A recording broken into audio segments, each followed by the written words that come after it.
ముడిపడి ఉన్న గాజువాకను మోడల్ నియోజకవర్గంగా అభివృద్ధి చేయాలన్నది తన ఆకాంక్ష అని మంత్రి గాజువాక వైసీపీ అభ్యర్థి గుడివాడ అమర్నాథ్ అన్నారు. పాత గాజువాక సెలెస్ట్ ప్రాంగణంలో గృహ యజమానులతో ఏర్పాటు చేసిన ఆత్మీయ సమావేశంలో ఆయన పాల్గొని మాట్లాడారు. పోటీ పడుతున్న పట్టణాల్లో గాజువాక ఒకటని, ఇక్కడ ప్రజలకు అవసరమైన మౌలిక సదుపాయాలు కల్పించాల్సిన అవసరం ఉందని అన్నారు. పట్టణంలో ట్రాఫిక్ సమస్య నివారణకే ఫ్లైఓవర్, కళాశాలలు, పాఠశాలలు ఉన్న హైవే కూడలిలో ఫుట్ ఓవర్ బ్రిడ్జ్ నిర్మాణం చేయాల్సి ఉందన్నారు. ఏదేమైనా వచ్చేది వైసీపీ ప్రభుత్వమేనని, తనను ఎమ్మెల్యేగా గెలిపిస్తే గాజువాక రూపురేఖలు మార్చుతారని చెప్పారు. ధర్మాల రాజారెడ్డి స్వాగతోపన్యాసం చేయగా కార్పొరేటర్ గురుకుటి చందు సభాధ్యక్షత వహించారు. ఈ కార్యక్రమంలో మాజీ ఎమ్మెల్యే వెంకటరామయ్య, మాజీ మేయర్ జనార్దన్, తిప్పల దేవన్ రెడ్డి, ప్రతినిధులు వెంకటేశ్వర్లు తదితరులు పాల్గొన్నారు. చూడాలి ఏ రకంగా గాజువాక అభివృద్ధి చెందాలి, ఈరోజు గాజువాక అభివృద్ధి చెందింది అని చెప్పడానికి ప్రస్తుతానికి ఉదాహరణగా చూపించేటువంటిది ఈ సెలెస్ గేటెడ్ కమ్యూనిటీ రావడం మొదలవుతుందో అక్కడ అభివృద్ధి బాగా పెరుగుతుంది, జరుగుతుంది అనేటువంటి చెప్పడానికి ఒక ఉదాహరణ. మా తాతగారు, నా తండ్రి గురునాథరావు గారు ఇద్దరు కూడా గాజువాక ప్రాంతానికి శాసనసభ్యులుగా ప్రాతినిధ్యం వహించారు. నేను అనకాపల్లికి శాసనసభ్యుడిగా ప్రాతినిధ్యం వహించాను. ఈరోజు జగన్మోహన్ రెడ్డి గారు నన్ను గాజువాక నుంచి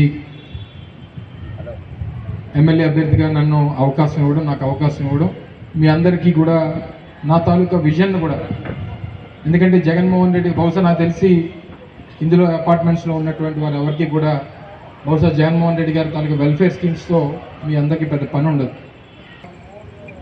విజన్ గాజువాక ఏ రకంగా ఉండాలనేటువంటి దాని మీద ఎక్కువగా మీరు దృష్టి పెడతారు తప్ప the other part of Jaganmohan Reddy గారు వెల్ఫేర్ స్కీమ్స్ అనేటువంటివి మీకు పెద్దగా ఉపయోగపడవు, మీకు అవసరం కూడా లేదు. అయితే మా తాతగారు శాసనసభ్యులుగా ఉన్నప్పుడు గాజువాక ఈ ప్రాంతం అంతా కూడా వ్యవసాయ ఆధారిత ప్రాంతం. ఇదంతా కూడా అప్పుడు ఇదంతా కూడా ఈ చుట్టుపక్కల ప్రాంతాలన్నీ కూడా వ్యవసాయం మీద ఆధారపడినటువంటి గ్రామాలు. ఆ జనరేషన్ అంటే స్పీకింగ్ అబౌట్ 19 శాసనసభ్యుడిగా ఉన్నప్పుడు, వారు మంత్రిగా ఉన్నప్పుడు అప్పటికి గాజువాక ఇండస్ట్రియలైజేషన్ అనేటువంటి స్టార్ట్ అయింది.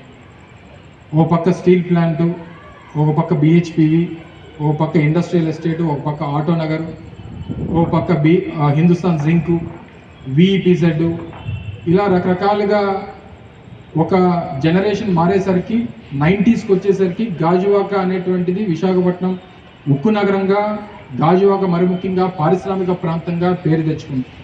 చిన్నదైనప్పటికీ 3,30,000 మంది ఓటర్స్ ఉన్నటువంటి కాన్స్టిట్యున్సీ, స్టేట్లో సెకండ్ బిగ్గెస్ట్ కాన్స్టిట్యున్సీ.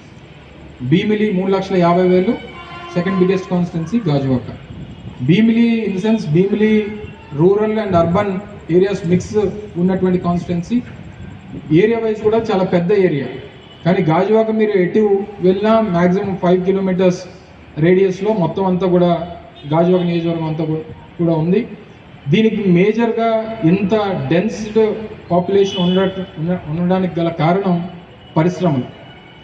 ఎటు చూసినా ఒక పక్క గంగవరం పోర్టు, ఒక పక్క స్టీల్ ప్లాంటు, ఒక పక్క ఫార్మసిటీ, ఇలా ఇవన్నీ పెరిగిపోవడం వల్ల పెద్ద ఎత్తున అన్ని సెక్టర్స్ ఆఫ్ పీపుల్, అంటే lower middle class, below middle class, middle class, upper class, అన్ని సెక్టర్స్ ఉన్నటువంటి పీపుల్ ఈరోజు గాజువాకలో ఉన్నారు.